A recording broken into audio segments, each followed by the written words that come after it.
بسم اللہ الرحمن الرحیم الحمد للہ وحدہ والصلاة والسلام علی من لا نبی بعدہ۔ ہم اردو اور فارسی کی نعتیہ شاعری کی روایت کا ایک انتخاب کر کے اس کا مطالعہ کر رہے ہیں۔ اس کا آغاز تو ہم نے رومی کی ایک نعت سے کیا جس پر گفتگو کئی نشستوں تک چلتی رہی۔ تو اب دوسری نعت جو ہے وہ مولانا جامی کی ہے، یہ سلام ہے۔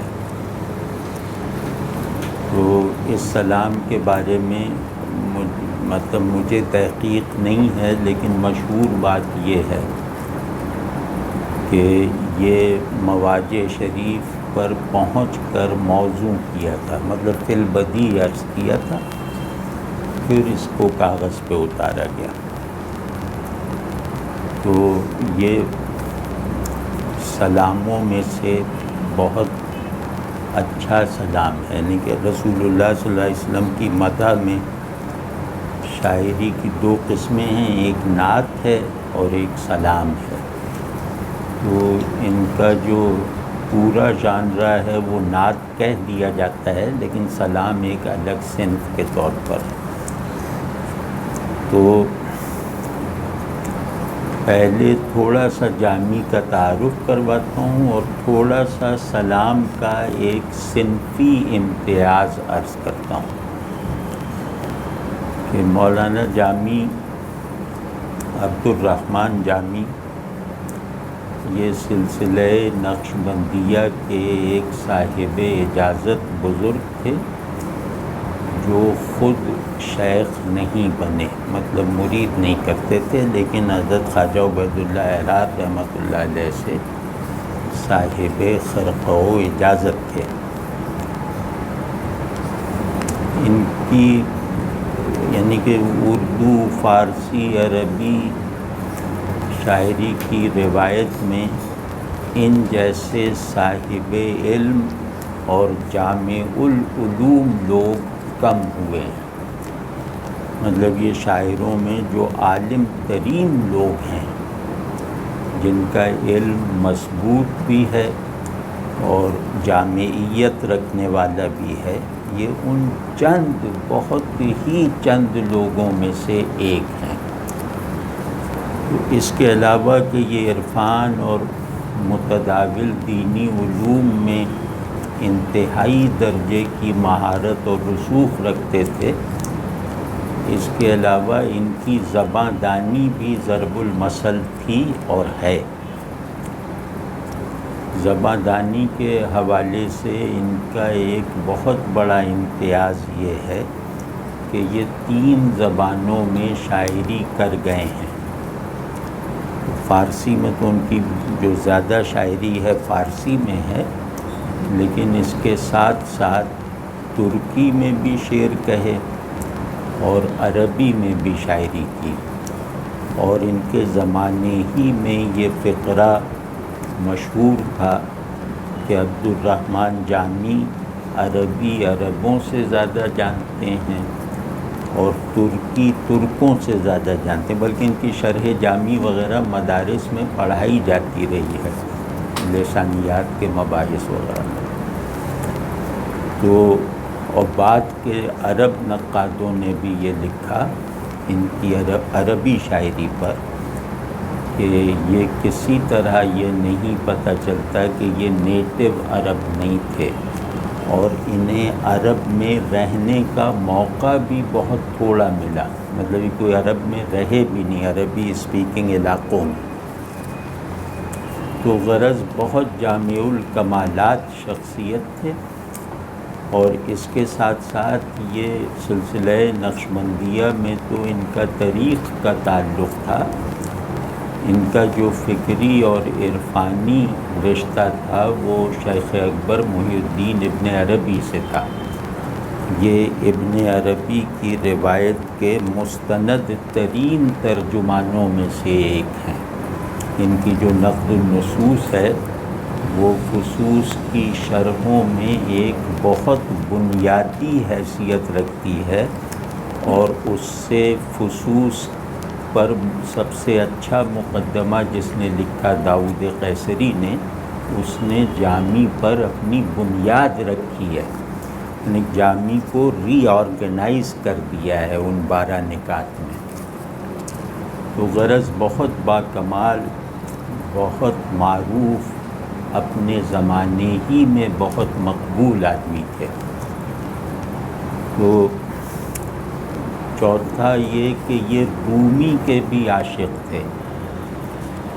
ابن عربی کے تو یہ عرفانی ترجمان اور شارح تھے، رومی کی بھی انہوں نے شروع کے 8 یا 18 شعروں کی شرح لکھی ہے، منظوم۔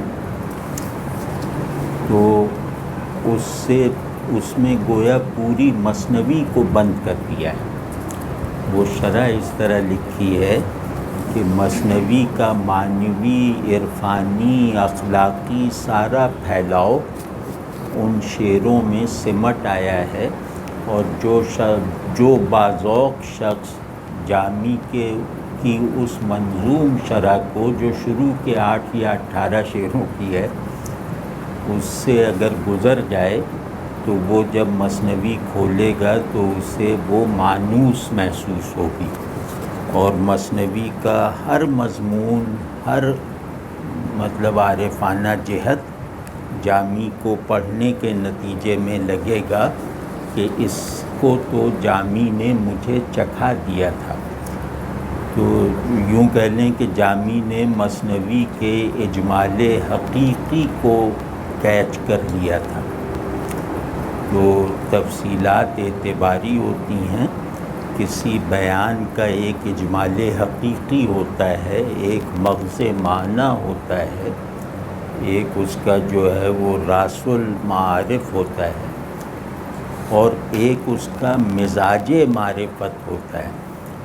اس کو اگر وہی اس کا اجمال ہوتا ہے جو اکثر لفظوں میں نہیں آتا، لفظ تو تفصیل دینے کے لیے ہے نا، لفظ اجمال سے مناسبت نہیں رکھتے، تو وہ جو انسیڈ اجمال ہے وہ اگر ہم کسی بڑی کتاب کا نہیں سمجھیں گے تو اس کتاب کے الفاظ کا علم ہمیں اس کے سبسٹنس آف میننگ تک نہیں پہنچا سکتا۔ تو مثنوی مولانا روم کے لیے جامی کی یہ حیثیت ہے، اور خود فصوص کے لیے جو ان کی نقد النصوص ہے، فصوص میں ان کی 2 چیزیں ہیں، تو جو ان کی نقد النصوص ہے وہ چھوٹا سا رسالہ ہے، وہ کوئی بہت ضخیم تصنیف نہیں ہے، چھوٹا سا، جیسے سمجھیں کہ آج کل کا لکھا ہوا کوئی مقالہ۔ تو نقد النصوص میں پوری فصوص جو ہے وہ اپنے خرمن کے ساتھ جمع ہے، بعد میں لوگوں نے شجر شماری کی ہے، اس کے بیج جامی نے اکٹھے کر دیا۔ تو یہ بڑا کمال ہے، بہت بڑا ذہن، بہت قادر الکلام۔ یعنی بڑے آدمیوں کا ایک وصف یہ ہوتا ہے کہ وہ ادراک میں بھی کامل ہوتے ہیں اور اظہار میں بھی کامل ہوتے ہیں۔ تو اس تعریف پر بہت بڑے علماء پورے نہیں اترتے۔ تو جامی ان لوگوں میں سے ہیں جو ادراک میں بھی کامل اور اظہار میں بھی پرفیکٹ۔ تو اب دیکھیے اس میں ان کے، اور ہاں ایک 5ویں چیز ان کے بارے میں ہے جو ان کے لیے تھیم سیٹر جیسی ہے۔ ایک تھیم سیٹر ہوتا ہے نا کہ معانی کے سورس اور مزاج کو بتا دیتا ہے کہ میرے کلام کے ایک معنی ہیں، وہ معنی دوسرے کلاموں میں بھی موجود ہو سکتے ہیں، لیکن میرے کلام کے معنی میں ایک مزاج معنویت پایا جائے گا، اور ایک اس میں ایک ایسی جہت پائی جائے گی جو میرے معانی کو ایک عنوان حاصل کر لینے کے لائق بنا دے گی۔ یعنی آپ میرے معانی کو کیٹیگرائز کر سکتے ہیں۔ تو جامی جو ہیں وہ ذہن کی بہترین فلسفیانہ استعداد کو اپنے تمام عاشقانہ اور عارفانہ مضامین میں کھپاتے ہیں۔ یہ جامی کا وہ خاص وصف ہے جسے نظر انداز کر کے انہیں اچھی طرح سمجھا نہیں جا سکتا۔ مطلب یہ صوفیانہ معارف بیان کریں گے تو اس میں بھی بہترین فلسفیانہ استعداد استعمال کریں گے، اور اسی طرح یہ عاشقانہ احوال کو بیان کریں گے تو ان احوال کو کنٹین کروائیں گے ایسے الفاظ سے جن لفظوں کا انداز معنویت فلسفیانہ ہے یا جو فلسفے کی اصطلاحات ہیں۔ یہ بہت بڑا کمال ہے جامی۔ اللہم صلی علی محمد۔ سلام پہ ایک دو چار فقرے عرض کروں۔ رسول اللہ صلی اللہ علیہ وسلم پر سلام بھیجنے کا عمل اللہ کی شمولیت کے بغیر ناقص ہے۔ سلام کہتے ہیں کسی کے لیے سلامتی کی دعا کرنا یا کسی کے لیے سلامتی کی خواہش کا خوبصورت اور مؤدب اظہار کر دینا، یہی سلام ہے۔ تو اب ایک ایسی ہستی جس کے فضائل میں اضافہ نہیں ہو سکتا، جس سے رذائل کو نسبت نہیں دی جا سکتی، دنیا اور آخرت مل کر بھی مرتبہ وجودی میں اس سے کمتر ہوں، یعنی جو ہمارے لیے اجر عظیم ہے وہ اس کے لیے اس کی ذات سے کمتر ہے، یعنی جنت اپنے تمام مشمولات سمیت رسول اللہ صلی اللہ علیہ وسلم سے کمتر ہے۔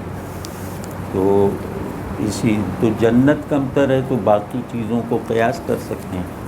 تو سلامتی کہتے ہیں کہ بہتر حالات اور بہتر احوال اور بہتر انجام کی دعا۔ سلامتی ایک ایسا حال ہے نا جو ازروِ حال بھی مجھے ان پیس رکھے، جو میرے حالات کو بھی میری خواہشوں کے مطابق رکھے، اور جو میرے انجام کو بھی اچھا رکھے، بس سلامتی یہ ہے۔ تو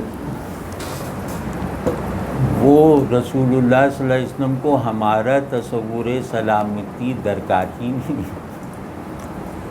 آپ صلی اللہ علیہ وسلم سے تو ہم تصور سلامتی اپنی اپنی اوقات کے مطابق ادھوری حالتوں میں عکس کرتے ہیں، تو ہم ادھوری سلامتی کو اس کے ماخذ تک بھیجنے کی جسارت کیسے کر سکتے ہیں؟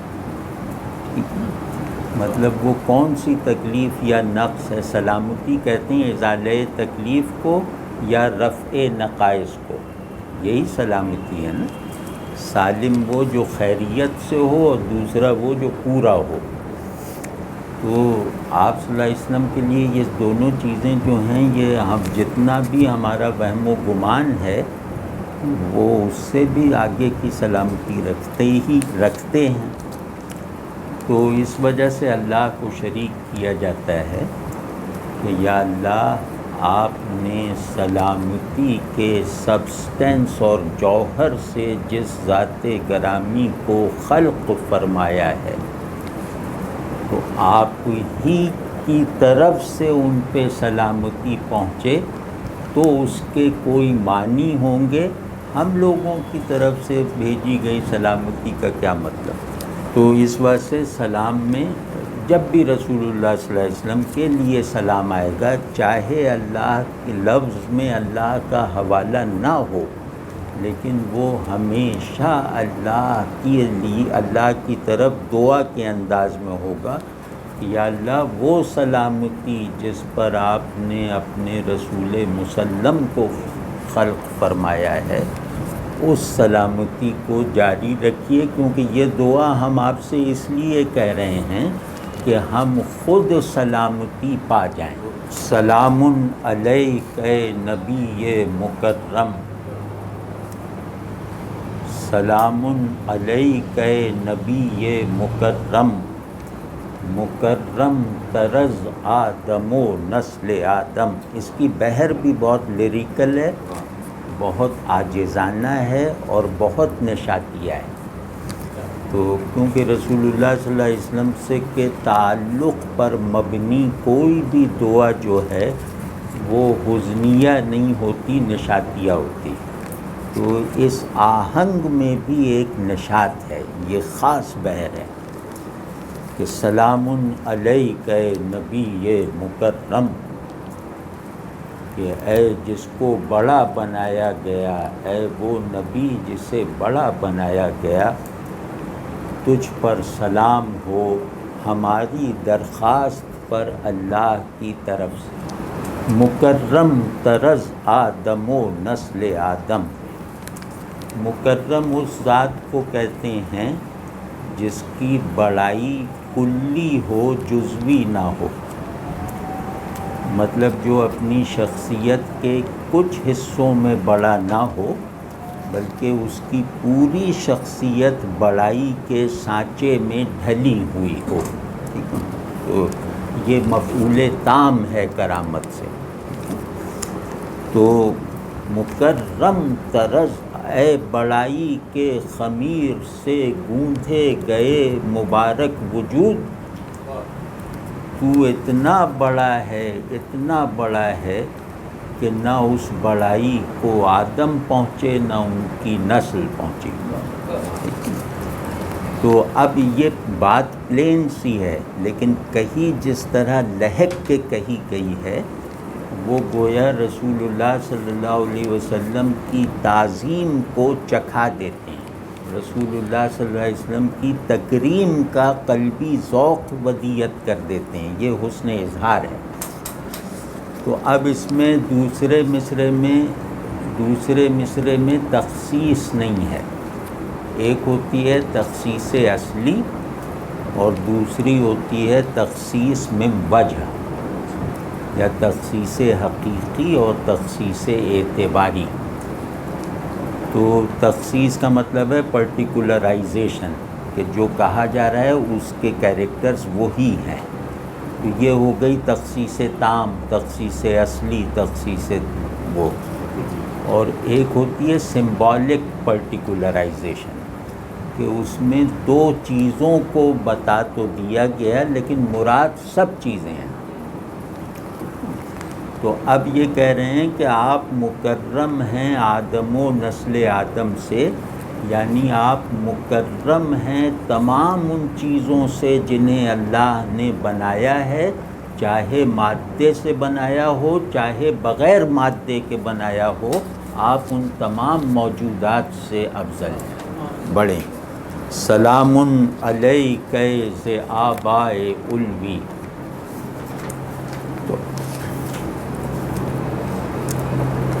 وہ کیونکہ یہ سلام ہے نا، کوشش کریں گے کہ اس کو آج تمام کر لیں، کیونکہ سلام قسطوں میں نہیں کیا جاتا نا، منقبت قسطوں میں ہو سکتی ہے، سلام تو پورا کرنا ہے. تو اس کو کوشش کریں گے کہ سلام علیک ذی آبائے الوی بصورت مؤخر بمانی مقدم. تو اب یہ بھی مضمون عام سا ہے کہ رسول اللہ صلی اللہ علیہ وسلم کے بارے میں ہمارا یہ عقیدہ ہے کہ آپ صلی اللہ علیہ وسلم باعتبار حقیقت اول الانبیاء ہیں یا اول الموجودات ہیں.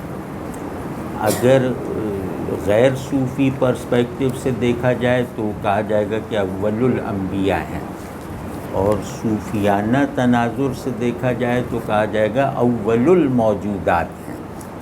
تو کیونکہ صوفیہ جس حدیث سے استناد کر کے اول الموجودات ہونا مانتے ہیں، اس حدیث پہ محدثوں نے انکار کیا. تو لیکن بہرحال صوفی پرسپیکٹو میں آپ صلی اللہ علیہ وسلم افضل الموجودات، اول الموجودات ہیں، اور غیر صوفی تناظر میں آپ صلی اللہ علیہ وسلم اول الانبیاء ہیں. تو غرض دونوں طرح کی اولیت بڑائی کا ثبوت ہے، تو اب فرما رہے ہیں کہ اب وہ جو میں کہہ رہا تھا کہ فلسفیانہ اصطلاحیں، فلسفیانہ اپج، فلسفیانہ استعداد کا غیر فلسفیانہ استعداد، یہ جامی پہ ختم ہے. تو وہ اس کا ایک نمونہ یہاں سلامی میں آ گیا کہ سلام علیک، اے وہ ذات کریم جو آبائے علوی میں سے ہے، اس پر سلام پہنچے. اب یہاں جو دیکھنے میں آخر میں آئی ہے، حقیقت میں سب سے پہلے. تو یہاں آبائے علوی پرانی فلکیات اور پرانی حیت کی اصطلاح ہے. آبائے علوی کا مطلب ہے کہ آسمانی، کیا کہتے ہیں، آبا یعنی آسمانی باپوں کی ایک آسمانی اجداد، آسمانی محرکات تخلیق. تو آبائے علوی یعنی پرانا تصور یہ تھا کہ مختلف افلاک کی تاثیر سے چیزیں خلق ہوتی ہیں اور خلق ہونے کے بعد ان کا نظام ہستی چلتا ہے. یہ پرانا ایک تصور تھا اور یہ فلسفیانہ تصور تھا. مطلب فیثاغورس اس کا سب سے بڑا اسپوکس مین تھا. تو افلاک کو مرد سے تشبیہ دیتے تھے، زمین کو عورت سے تشبیہ دیتے تھے.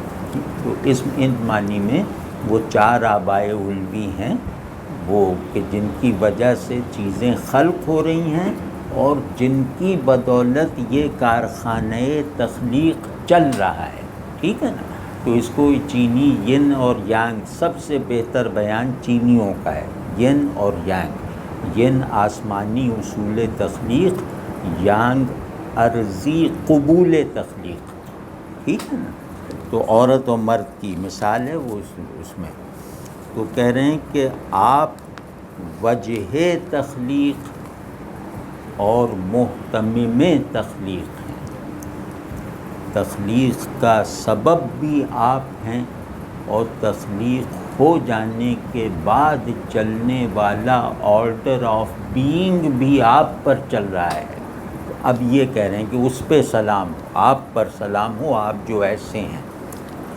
اور بصورت مؤخر بمانی مقدم، کہ آپ صلی اللہ علیہ وسلم اپنے مخلوق ہونے کی جہت سے بعد میں آئے، اپنے معمور ہونے کی حیثیت سے پہلے کے ہیں. یہ اس کا مطلب. اور اس میں خوبصورتی کیا ہے؟ بصورت مؤخر بمعنی، اب ہم لوگ اردو والے نا ہم معنی کہتے ہیں، لیکن فارسی والے یا عربی والے اس کو معنی کہتے ہیں. تو بصورت مؤخر بمعنی مقدم، اس میں ایک خوبصورتی بھی، ایک خوبصورتی کیا مطلب، ایک علم بھی ہے، خوبصورتی بھی ہے. یہ صورت کے معنی صورت سے پہلے کے ہوتے ہیں. صورت سے معنی مخصوص بھی ہوں لیکن ان کا وجود صورت کے وجود سے پہلے کا ہوتا ہے. ٹھیک ہے. یہ خوبصورتی ہے نا کہ آپ صلی اللہ علیہ وسلم صورت بن کر آخر میں تشریف لائے، لیکن اپنے معنی میں ایکٹیو حالت میں پہلے سے ہیں. ایکٹیو حالت میں، کیونکہ آبائے علوی کا ہے نا، آبائے علوی ایکٹیو پرنسپل. سلام علیک ذی آغاز فطرت، سلام علیک ذی آغاز فطرت، تو فعل وجود تو ایجاد عالم. رسمی مضمون ہے لیکن اس میں اس کا بیان جو ہے نا، اس رسمی مضمون کو رسمی رہنے نہیں دیتا.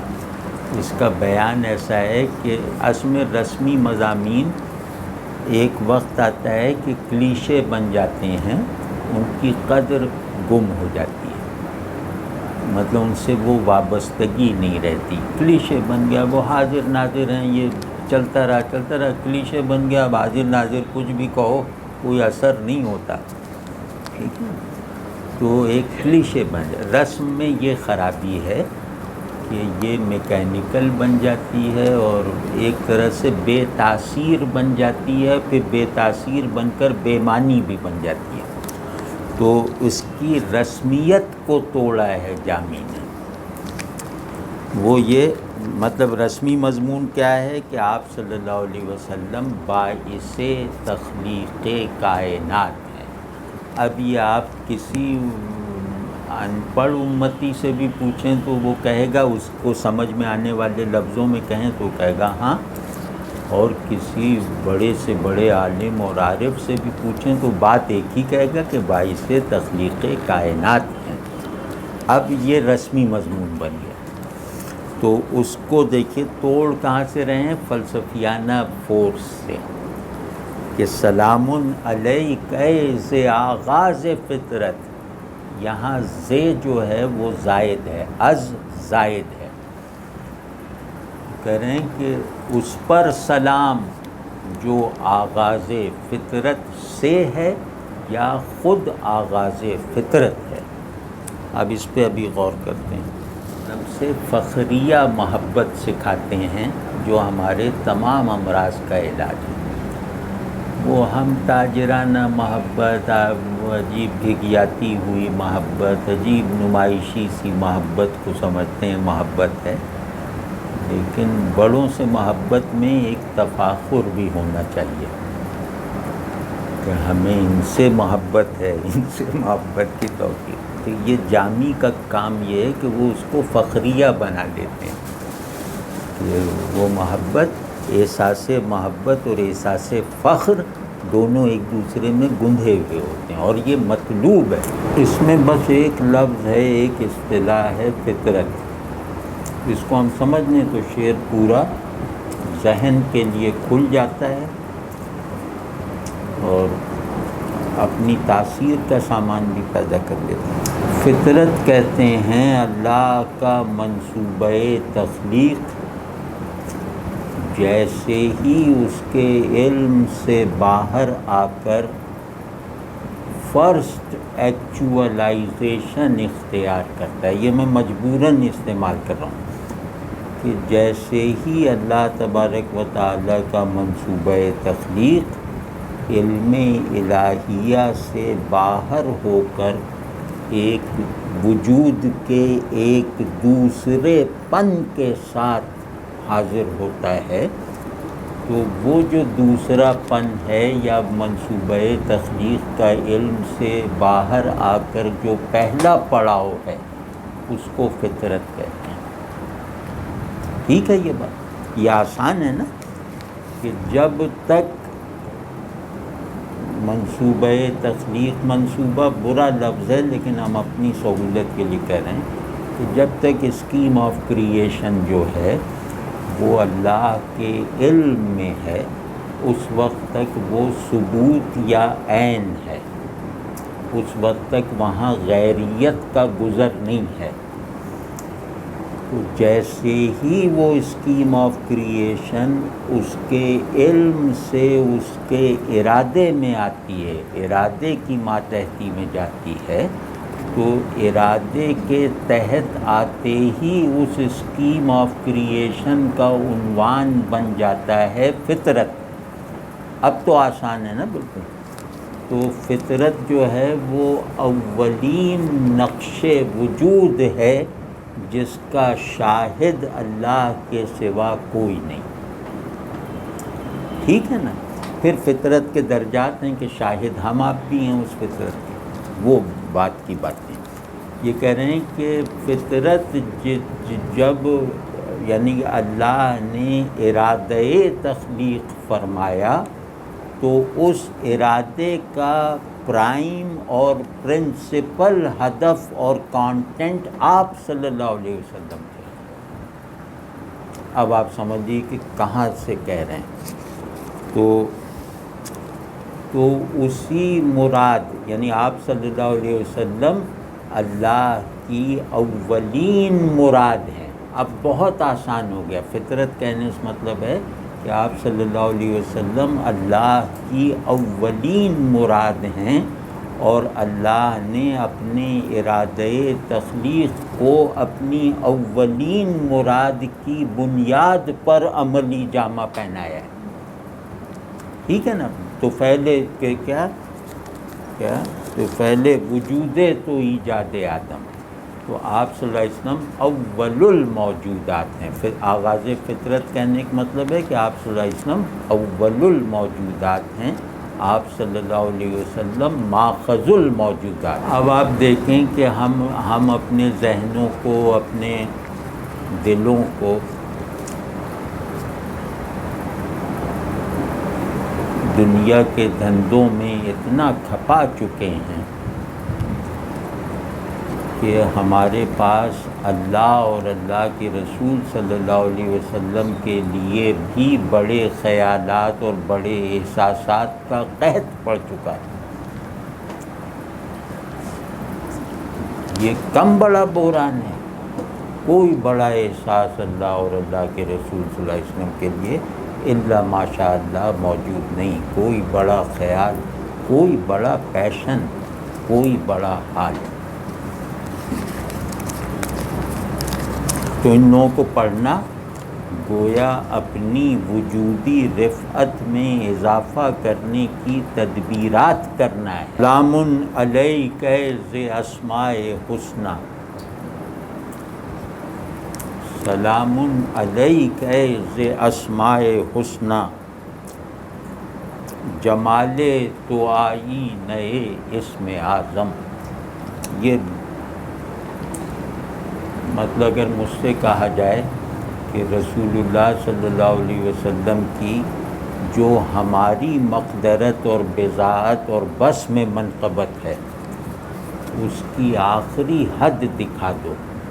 ہم یہ نہیں کہہ سکتے کہ پوری منقبت.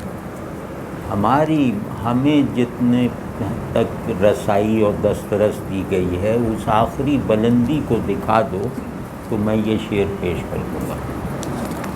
یہ یعنی رسول اللہ صلی اللہ علیہ وسلم کی تعریف میں، آپ صلی اللہ علیہ وسلم کی منقبت میں جس اونچائی تک یہ شعر پہنچا ہے وہ ایک دل میں تسکین پیدا کر دیتا ہے کہ الحمدللہ میں نے اپنے آپ کو پورا صرف کر دیا اپنے رسول علیہ السلام کی مدح میں. اس سے آگے کا سوچا نہیں جا سکتا. وہ یہ ہے کہ آپ پر سلام ہو. کون آپ صلی اللہ علیہ وسلم؟ جو اللہ کے ناموں میں سے ہیں. ایک تو یہ کہ ایک مطلب اس کا یہ ہو سکتا ہے کہ اللہ کے ناموں میں سے ایک اسم ناطق ہیں. ایک تو یہ ہو سکتا ہے، اور ایک یہ ہو سکتا ہے کہ آپ صلی اللہ علیہ وسلم کو بنانے میں اسماء حسنی کی تجلیات صرف ہوئی ہیں. یعنی اسماء حسنی کی تجلیات آپ کا مادہ خلق ہے. یہ بھی ہو سکتا ہے محمد اسم جو ہے اس کا مادہ حمد ہے، اور انسان کے لیے حمد استعمال نہیں ہو سکتا ماں سوائے سے ایک نام کے، اور کبھی بھی استعمال نہیں انسانیت. یہ جیسے آپ صلی اللہ علیہ وسلم کا اسم مبارک محمد ہے جس کی حمد کی گئی، تو یہ الحمدللہ رب العالمین ہم صرف اللہ کی ہے. تو اس میں بڑے وہ ہیں. بہت صحیح. تو آپ صلی اللہ علیہ وسلم جو اسماء الہیہ کی تجلیات سے تخلیق ہوئے ہیں. اور تیسرا مطلب ہے کہ آپ صلی اللہ علیہ وسلم اسماء الہیہ کی دو انڈیکیشنز ہیں، ایک نزولی ایک عروجی. یعنی ایک انڈیکیشن جو نزولی ہے وہ آپ کی طرف ہے، عروجی جو ہے وہ ذات کی طرف ہے. تو آپ صلی اللہ علیہ وسلم کو بیچ میں لائے بغیر اللہ کے کسی اسم سے کوئی تعلق، نہ فہم نہ حال کسی صورت میں بھی نہیں پیدا ہو سکتا. وہ ناقص رہے گا. صحیح ہو سکتا ہے کامل نہیں ہو سکتا، ٹھیک ہے نا؟ تو کوئی وجہ ہے کہ آپ صلی اللہ علیہ وسلم کی نبوت کی تصدیق کروائی گئی سارے نبیوں سے، تو کوئی وجہ ہوگی نا کہ نبیوں کی معرفت تو ناقص نعوذ باللہ نہ رہ جائے، اور بہت شدید لفظوں میں۔ تو یہ غرض تینوں معنی بیک وقت ملحوظ ہیں اس میں۔ اب نتیجہ کیا ہے کہ اسماء حسنہ کی تجلیات میں گندھا ہوا وجود کیا ہوگا؟ یعنی اسماء الہیہ، ایک اسم الہی کی تجلی سے وجود بنے گا تو وہ اس اسم کا مظہر ہوگا، ٹھیک ہے نا؟ میں جس اسم سے بنا ہوں گا، جو اسم میرا مربی ہوگا، میں مربی کہتے ہیں خالق اور تربیت کنندہ دونوں کو، تو وہ میں اس کا مظہر بنوں گا نا۔ تو آپ صلی اللہ علیہ وسلم کی تخلیق اور ایجاد میں تمام اسماء الہیہ کارفرما ہیں، تو آپ صلی اللہ علیہ وسلم گویا تمام اسماء الہیہ کے مظہر جامع ہیں۔ تو اب تمام اسماء الہیہ میں جو حیثیت اسم اعظم کو حاصل ہے، وہی مرتبہ اور درجہ آپ صلی اللہ علیہ وسلم کو مظاہر اسماء میں حاصل ہے، کہ آپ صلی اللہ علیہ وسلم اکیلے ہیں جو اسم اعظم کے مظہر ہیں، کہ آپ مطلب جمالے تو آئی نئے اسم اعظم، آپ صلی اللہ علیہ وسلم کا جمال یعنی آپ صلی اللہ علیہ وسلم کا اپنے غیروں پر ظاہر ہونا، آپ صلی اللہ علیہ وسلم کا ظہور، جمال بمانی ظہور کامل ہے، جمال بمانی حسن جزوی ہے۔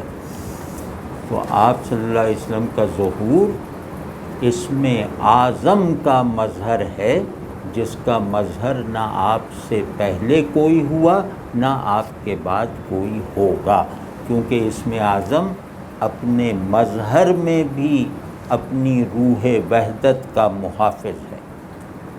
اسم اعظم اللہ کی نسبت سے بھی ایک ہی ہے، اور اپنے مظاہر میں بھی ایک ہی مظہر کو چنتا ہے، ٹھیک ہے نا؟ تو جس کی حقیقت بھی وحدت پر ہے، جس کا ظہور بھی اصول وحدت پر ہے۔ تو آپ صلی اللہ علیہ وسلم آئینہ اسم اعظم ہیں، یعنی مظہر اسم اعظم ہیں۔ جس طرح اسم اعظم میں کوئی دوسرا شریک نہیں ہے، اسی طرح اس مظہریت اسم اعظم میں بھی کوئی دوسرا شامل نہیں ہے۔ سلام علیک بملک رسالت، سلام علیک بملک رسالت، ترا خاتم المرسلین نقش خاتم۔ کیا جواب ہے، کیا کرافٹ ہے کہ آپ صلی اللہ علیہ وسلم کو سلام پہنچے کہ ملک رسالت کے شہنشاہ آپ ہیں، ملک رسالت کے سلطان آپ ہیں، ملک رسالت کی بادشاہی آپ کو دی گئی ہے، اس رسالت کو آپ سے شروع کیا گیا اور آپ ہی پر ختم کیا گیا، صلی اللہ علیہ النبی الأمی۔ تو کہیں کہ آپ ملک کی رسالت کی سلطنت کے سلطان ہیں، سلطان واحد، شاہ وحید ہیں۔ تو آپ کی انگوٹھی کا نقش خاتم المرسلین ہونا، آپ صلی اللہ علیہ وسلم کا خاتم النبیین ہونا، آپ صلی اللہ علیہ وسلم کی مہر ہے۔ یعنی خاتم کس کے پاس ہوتا ہے؟ جو بادشاہ ہو۔ مہر، خاتم وہ مہر ہوتی ہے جو انگوٹھی کی طرح پہنی جائے، ٹھیک ہے نا؟ تو آپ صلی اللہ علیہ وسلم کو خاتم المرسلینی کا نقش عطا ہوا ہے، تاکہ آپ صلی اللہ علیہ وسلم کی ملک رسالت پر بادشاہت مخفی نہ رہے، معطل نہ رہے۔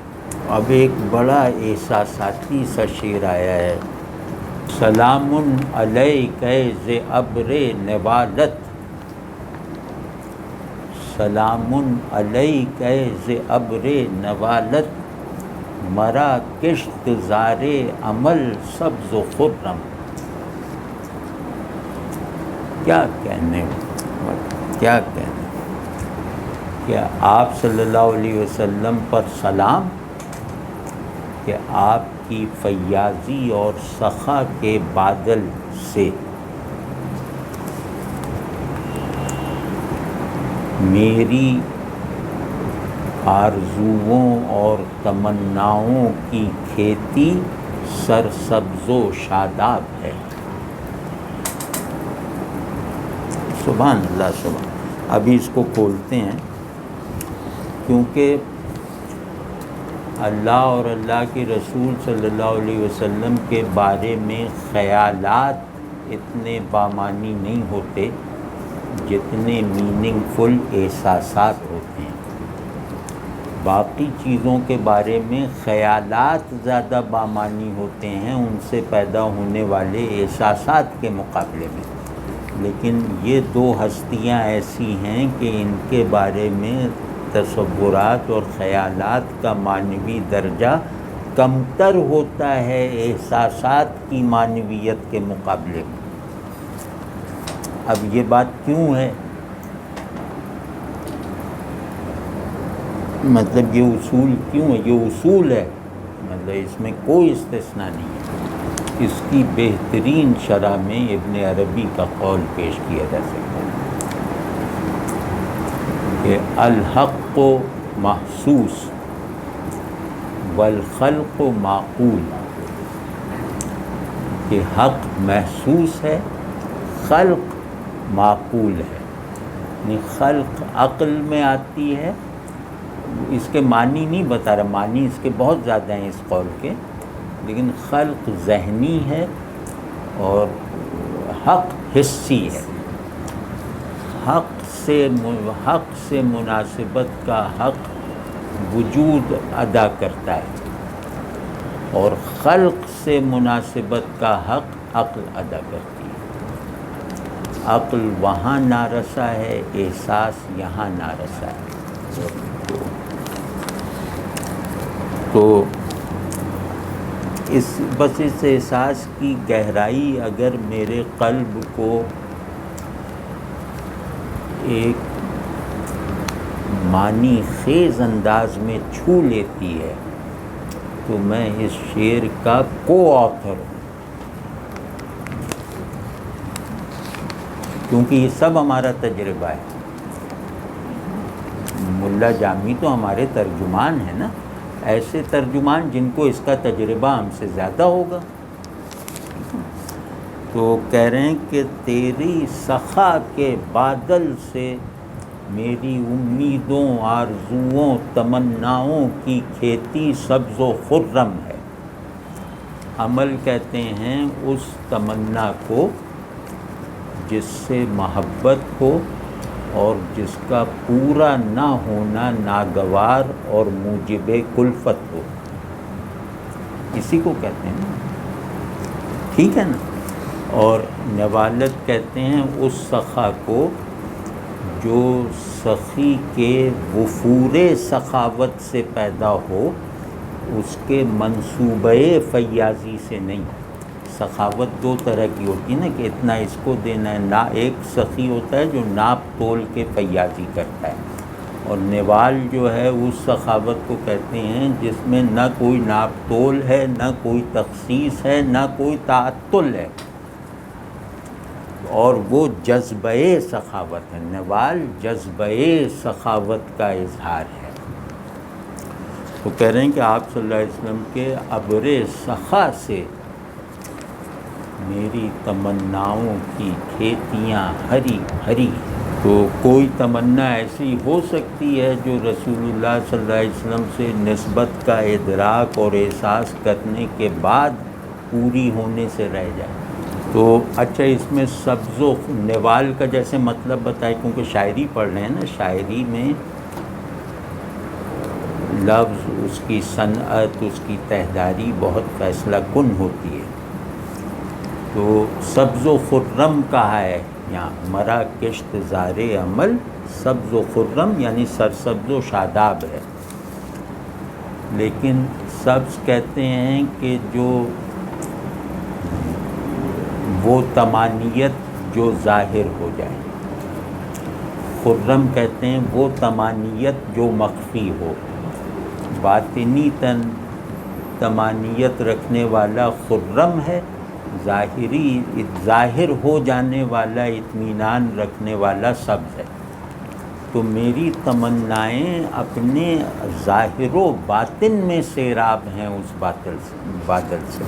ہزاراں تخیت سے حق باد فائز، فائز ذات کے ساتھ ہیں. ہزاراں تخیت سے حق باد فائز، بروح تو وہ آل و صاحب تو ہر دم. یہ ایک قطعہ ہے. تو تحیت چھوٹے کی تعریف ہے بڑے کے لیے.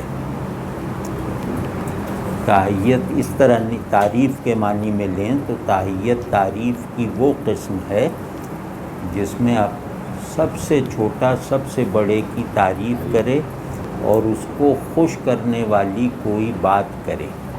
ٹھیک ہے نا، یہ بتحیت کا یہ معنی. تو تحیت کہتے ہیں عاجزانہ خوش آمدانہ تعریف کو.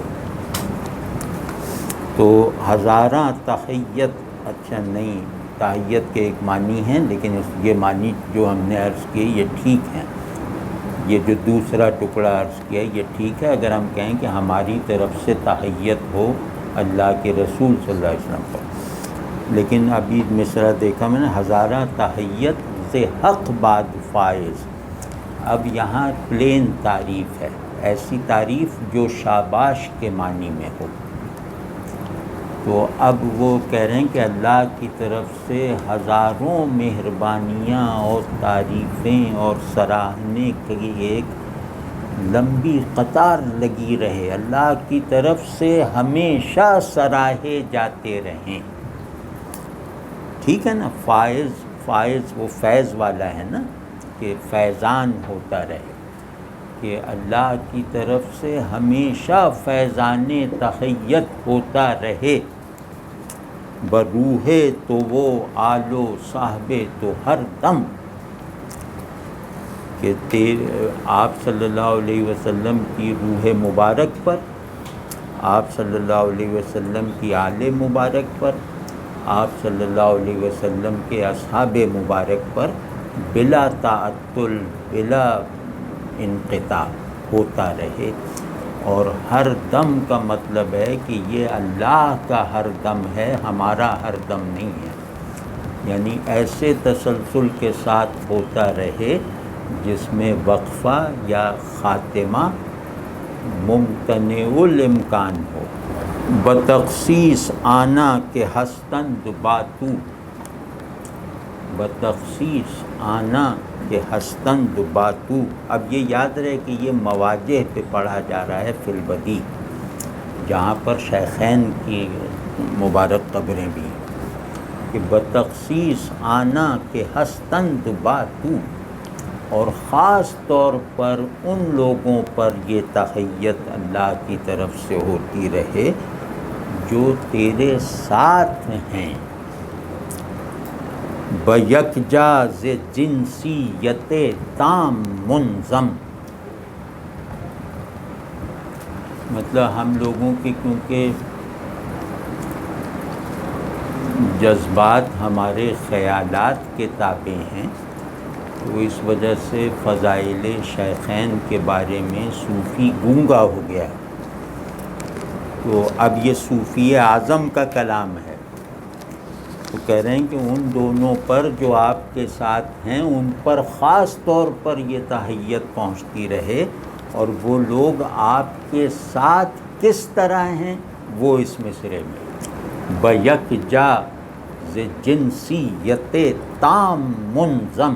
اگر پہلا میں نے عرض کیا کہ نعت میں کوئی شعر مجھے ہائٹ آف ایکسپریشن اور ہائٹ آف پرسیپشن کا سنانا پڑے تو وہ جو میں نے عرض کیا وہ ہے. اب یہاں مناقب شیخین کا منتہا اگر بتانا پڑے تو یہ شعر ہے کہ ان دونوں پر وہ تحیت فائز رہے، وہ فیضان تحیت مسلسل رہے حق تعالی کی جانب سے، جو آپ کے ساتھ ایک جگہ ہیں، اس انداز اور اس شان سے جیسے تین چیزیں جنسیت تام کے ساتھ ایک ہو گئی ہیں. ٹھیک ہے نا. اب اس کو یہ فلسفیانہ اصطلاح ہے، جنسیت تام، انضمام جنسیت. یہ جنس کہتے ہیں منطق میں 5 کلیات ہیں. کلیات کہتے ہیں ان اصول کو جن پر پورا کارخانہ وجود اپنی کلیت اور اپنی جزئیت کے ساتھ چل رہا ہے.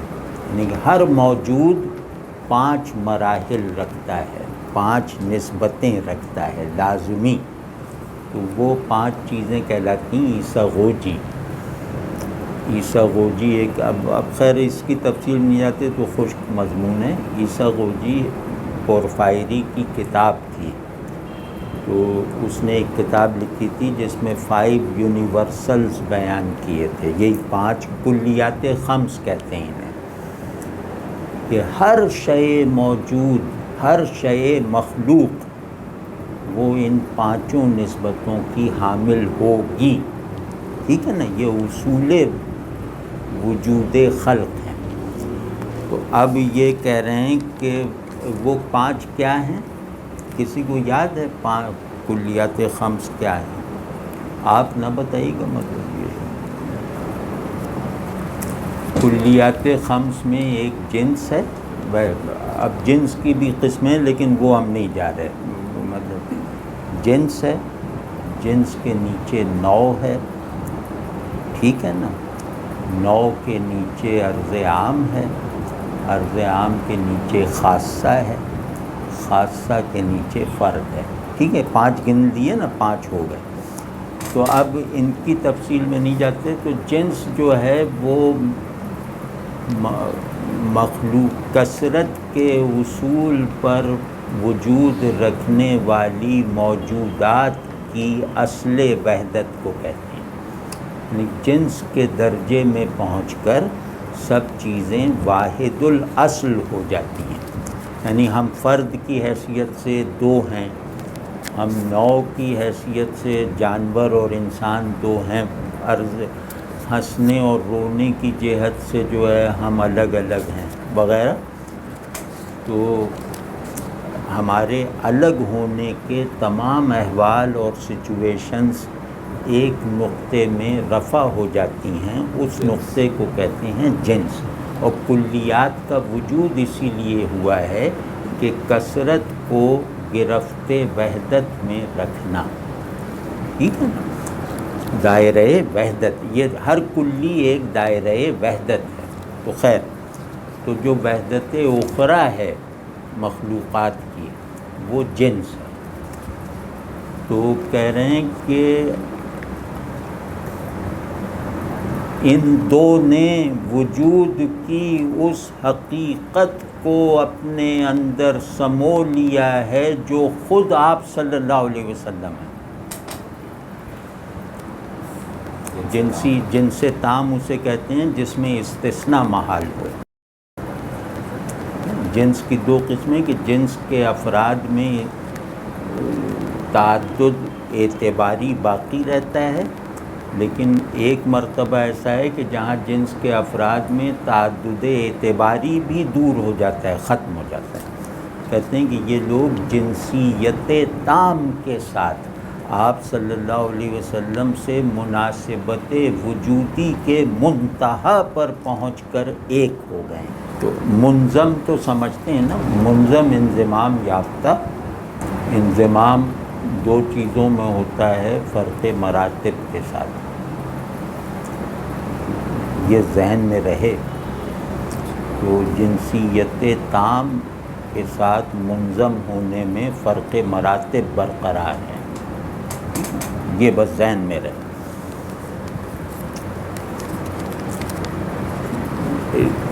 دو کیٹیگریز ہیں ایک ہونے کی، ادغام اور انضمام۔ ادغام میں نیچے درجے والا فنا ہو جاتا ہے یا اونچے درجے میں کھپ جاتا ہے اور اپنے تشخص کی ذہنی اور وجودی دونوں سطحوں سے دستبردار ہو جاتا ہے، ٹھیک ہے نا۔ اور انضمام میں اس کے تشخص کی سطحیں برقرار رہتی ہیں اور جس سے وہ منظم ہوا ہے اس کے ساتھ فرق مراتب برقرار رہتا ہے، یعنی وحدت علمی حاصل ہو جاتی ہے، وحدت عملی نہیں ہوتی، ٹھیک ہے نا۔ یہ خیال ہے۔ اگر فیض نورت نہ بودے نمودے، اگر فیض نورت نہ بودے نمودے، یکے ملت کفر و اسلام باہم، یا حد کرتی کہ اگر آپ صلی اللہ علیہ وسلم کے نور کا فیض میسر نہ آیا ہوتا،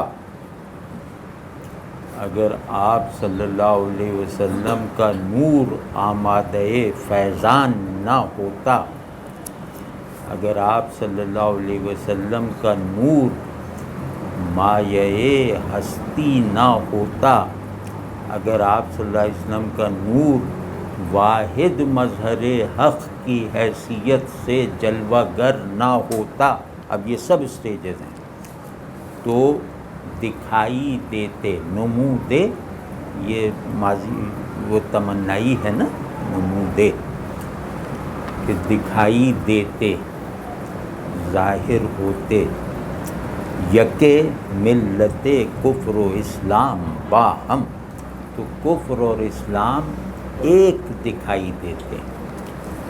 یہ آپ صلی اللہ علیہ وسلم کا نور فرقان ہے جس نے کفر اور اسلام کو الگ الگ رکھا، مرتبہ اصلیت میں بھی اور مرتبہ ظہور میں بھی۔ اگر آپ صلی اللہ علیہ وسلم نہ ہوتے تو حق کا فرقانی اظہار نہ ہوتا۔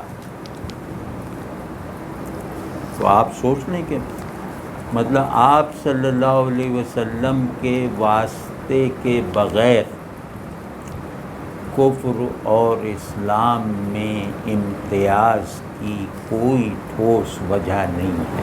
فیض فائدہ رسانی کو کہتے ہیں، کسی کو فائدہ پہنچانا، اور اس فائدے میں اخلاقی پہلو غالب ہو تو اس کو کہتے ہیں۔ جیسے خیرات کو فیض نہیں کہتے، کسی کو کھانا کھلا دینے کو فیض نہیں کہتے، لیکن کسی کو نماز سکھا دینا، کسی کو اچھا بنا دینا، یہ فیض ہے، ٹھیک ہے نا۔ تو فیض کا مطلب ہے کہ ایک ایسا فائدہ پہنچایا گیا کہ جس نے میرے باطن کو بھی خوب سیراب رکھا اور میرے ظاہر کی ضروریات بھی پوری کی۔ تو ان معنوں میں ہے فیض کہ جو باطن و ظاہر دونوں کی پرورش کرے، ٹھیک ہے نا، فیض پرورش کے معنی۔ تو تیرے نور کا فیضان یہ ہے کہ حق اپنے ظاہر و باطن کے ساتھ سامنے ہے، اور باطل بھی، کفر بھی اپنے ظاہر و باطن سمیت دکھائی دیتا ہے۔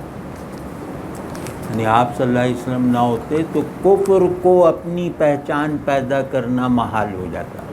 ز سیہ تو شد فتح ابواب مغلق، ز سیہ تو شد فتح ابواب مغلق، ز نطق تو شد کشف اسرار مبہم۔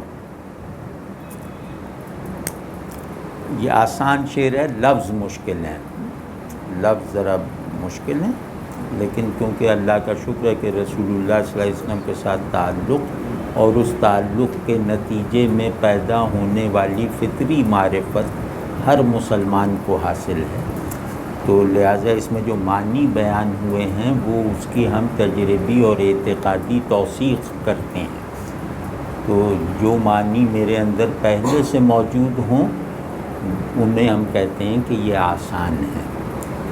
تو لیکن الفاظ ہماری کوتاہی کی وجہ سے ہمارے اندر یہ موجود نہیں ہے. کئی لوگوں کے لیے مغلق پہلی مرتبہ سنا ہوا لفظ ہو سکتا ہے. تو لفظ ذرا کہہ رہے ہیں کہ آپ صلی اللہ علیہ وسلم کی سعی سے، کوشش سے، آپ صلی اللہ علیہ وسلم کی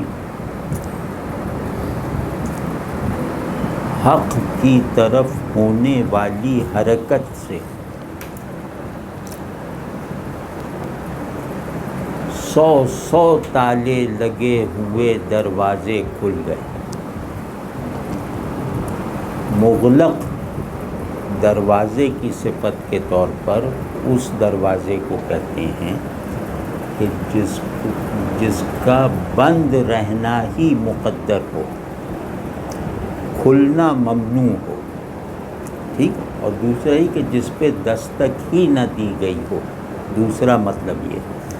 تو فرما رہے ہیں کہ جن دروازوں پر دستک ہی نہ دی گئی تھی، جن دروازوں کا بند ہونا مقدر کے طور پر تسلیم کر لیا گیا تھا، ان دروازوں کو بھی آپ صلی اللہ علیہ وسلم کے رجوع الی الحق والی حرکت نے کھول دیا. تو یعنی اس کو اور آسان کہتے ہیں کہ اللہ تبارک و تعالی کے قرب میں لے جانے والے راستوں کو کھول دیا. اور ز نطق تو شد کشف اسرار مبہم. نطق کسے کہتے ہیں؟ نطق تو عام لفظ ہے، ایک تو زبان ہو گیا. اور کسے کہتے ہیں؟ گویائی کو نطق کہتے ہیں. ٹھیک ہو گیا. اور کسے کہتے ہیں؟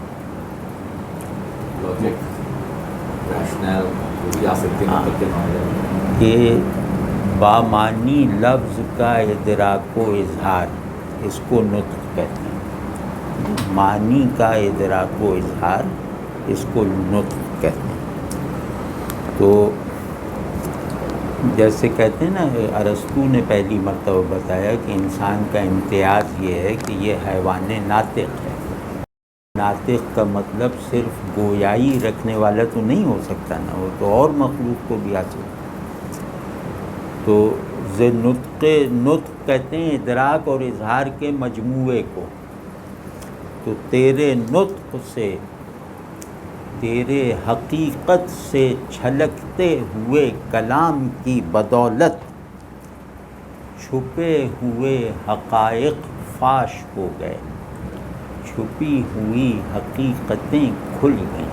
مبہم کا معنی وہ دوسرا بھی ہو سکتا ہے، کنفیوزڈ. مبہم کا ایک وہ جس پہ پردے پڑے ہوئے ہوں ادراک کے نقص کی وجہ سے. نقص ادراک کی وجہ سے اگر آبجیکٹ پر پردے پڑے ہوں تو وہ مبہم ہے. تو آپ صلی اللہ علیہ وسلم کی صحیح نے وہ نقص ادراک دور کر دیا. آپ صلی اللہ علیہ وسلم کے نطق نے نقص ادراک ہمارا دور کر کے ہمیں کشف اسرار کی فضا میں پہنچا دیا.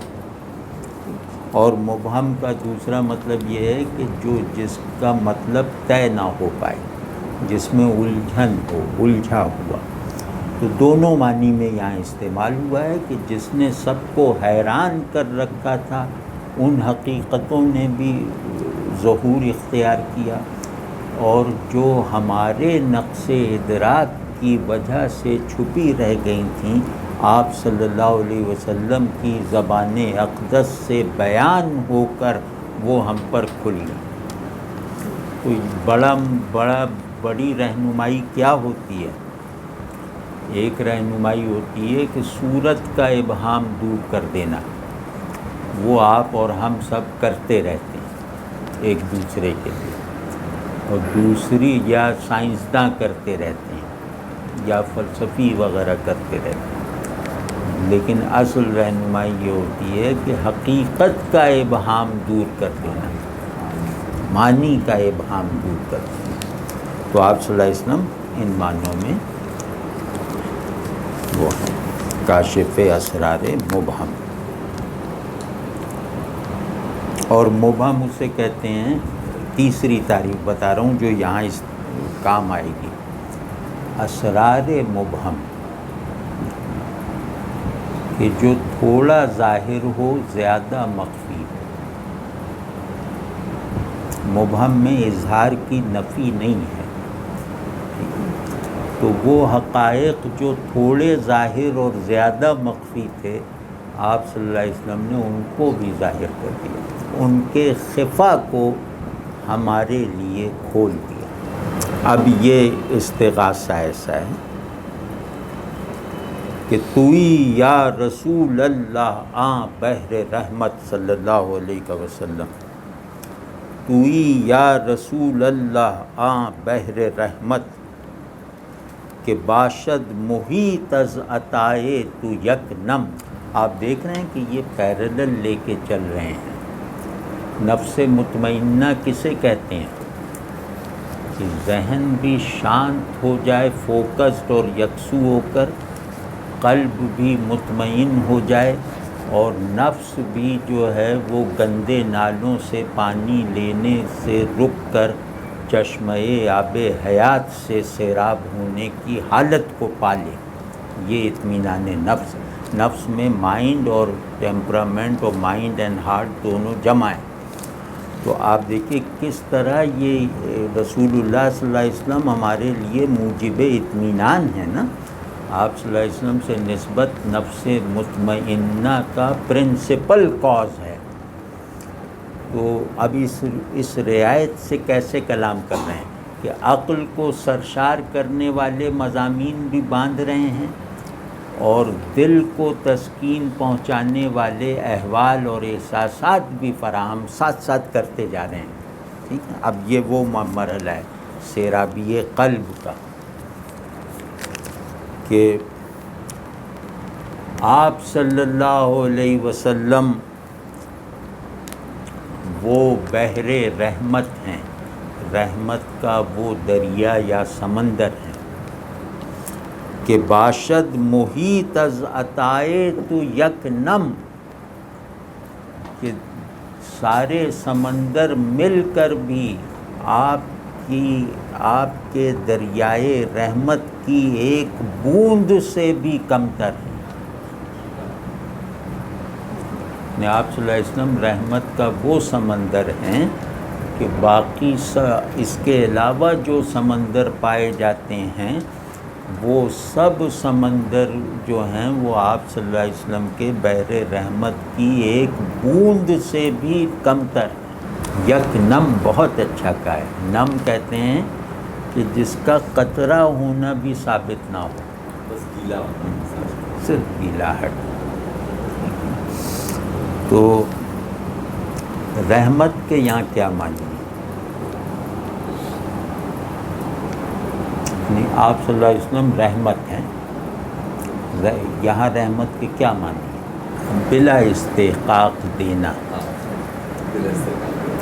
یہ سادہ سے معنی ہے کہ جن کو کوئی حق نہیں ہے آپ صلی اللہ علیہ وسلم سے کچھ مانگنے کا، کچھ لینے کا، آپ صلی اللہ علیہ وسلم انہیں بھی دیتے ہیں۔ ایک مطلب یہ ہو گیا نا تاکہ وہ بنیاد کی اینٹ ڈل جائے نا، پھر اسٹرکچر کھڑا ہوتا ہے۔ حق پر موجود رہنے اور حق کا عارف بنانے کا جو سامان ہے یہ رحمت ہے۔ وجود اور شعور کو حق کی اساس پر متحد رکھنا یہ رحمت ہے۔ یہ رحمت کے ذرا سا بلند معنی، ٹھیک ہے نا، ان معنوں میں جگر تشنگانیم از رہ رسیدہ، جگر تشنگانیم از رہ رسیدہ، ترحم علینا بماء ترحم، کہ ہم جگر تشنگاں ہیں۔ جگر تشنگاں کہتے ہیں کہ شدید تھکے اور پیاسے، ٹھیک ہے نا، جو محنت اور مسافت کے بعد پیاس لگتی ہے اس کو کہتے ہیں تشنگی جگر، ٹھیک ہے نا۔ تو پیاس ہمارے جگر تک میں، ہماری رگ رگ میں سرایت کر گئی ہے، اور اے پیاس بجھانے والے تیری طرف ہم نے سفر بھی بہت لمبا کیا ہے۔ از رہ رسیدہ، ایک لمبا راستہ طے کر کے، اے ساقی چشمہ رحمت، اے بحر رحمت، ہم یہاں تک پہنچے ہیں، تو ہم پر رحم فرما، ہم پر مہربانی فرما، اور اپنے دریائے رحمت کے پانی سے ہمیں سیراب فرما۔ ٹھیک، تو رسول اللہ صلی اللہ علیہ وسلم سے مرحوم ہونا دو پہلو رکھتا ہے۔ رسول اللہ صلی اللہ علیہ وسلم کی رحمت لینے کے دو جہتیں، دو پوزیشنز ہیں، ایک ہے بن مانگے مل جانا، اور ایک ہے مانگ کر لینا، ایک بلا کوشش کے حاصل کرنا، ایک جد و جہد سے طلب کرنا۔ تو جو مزہ مانگ کر لینے میں ہے وہ بلا مانگے ملنے میں نہیں ہے۔ آخری شعر ہے، یہ کبھی اللہ توفیق دینا روضہ مبارکہ پہ حاضری کی، تو یہ سلام اپنے ساتھ لکھ کے جائیں، وہاں پڑھیں، کہیں بھی کھڑے ہو کے، چاہے اپنے کمرے میں پڑھیں۔ اور خاص طور پر یہ شعر تو مجھے میرا تجربہ ہے کہ یہ شعر آپ کو رسول اللہ صلی اللہ علیہ وسلم کی شان فیاضی کے کچھ انتہائی مخفی گوشوں کی سیر کروا دے گا، یعنی آپ اس شعر کو قبول ہوتے ہوئے دیکھیں گے۔ وہ یہ جگر تشنگانیم از رہ رسیدہ، ترحم علینا بماء ترحم، وہاں پڑھیے ترحم علیہ بماء ترحم۔ کشائی بتخلیص ما لب کے آمد، ترا فتح باب شفاعت مسلم۔ خاتمہ کلام میں اجمال غالب ہوتا ہے تفصیل پر، اور دوران کلام میں تفصیل غالب رہنی چاہیے اجمال پر۔ اس اصول کو کتنی خوبی سے نبھایا ہے کہ جس چیز پہ بات ختم کرو وہ سیلف ایویڈنٹ ہو اور وہ محتاج تشریح نہ ہو۔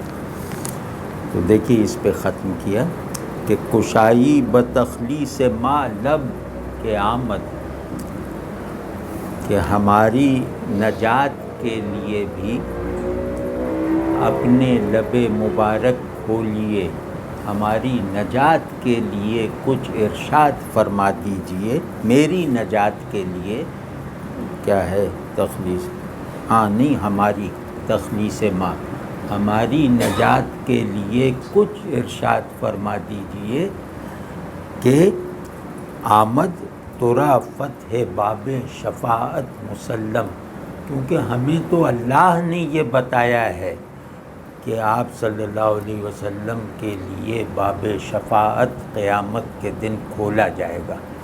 تو آمد یہاں تنزیل کے معنی میں بھی لیا جا سکتا ہے، اور روزمرہ میں آمد کا مطلب ہے ہوتا ہے۔ تو کہہ رہے ہیں کہ ہمیں تو اللہ نے بتایا ہوا ہے کہ آپ باب شفاعت صرف آپ کی دستک پر کھلے گا، تو آپ کی شفاعت پر ایمان لانا آپ صلی اللہ علیہ وسلم پر ایمان لانے کا لازمی جز ہے۔ آپ صلی اللہ علیہ وسلم یہاں شان ہدایت کے ساتھ بھیجے گئے، آخرت میں شان شفاعت دکھائیں گے، ٹھیک ہے نا۔ تو ہادی کون ہوتا ہے؟ جو نتیجے کا ضامن ہو،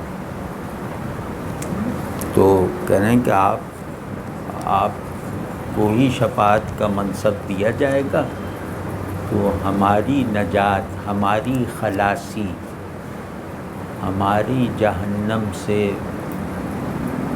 مطلب ہمیں جہنم سے بری رکھنے کے لیے اپنے مبارک ہونٹ کھولیے، ہلائیے، یعنی ہمارے لیے یہیں سے دعا فرما دیجئے کہ یا اللہ اس کو بخش دینا۔ تو آپ صلی اللہ علیہ وسلم کی شفاعت کی جو شفاعت کا منصب اس دنیا میں معطل نہیں ہے، اظہار وہاں ہوگا۔ رسالہ الموصول۔ ہاں مثال، ٹھیک ہے نا۔ تو یہ کہ آخری دعا یہ کہہ رہے ہیں کہ ہماری شفاعت یہیں سے فرما دیجئے، تو بس ہم چھوٹ جائیں۔ یہاں سے اگر آپ صلی اللہ علیہ وسلم نے ہماری شفاعت فرما دی تو گویا ہم ہدایت پر بھی آ جائیں گے۔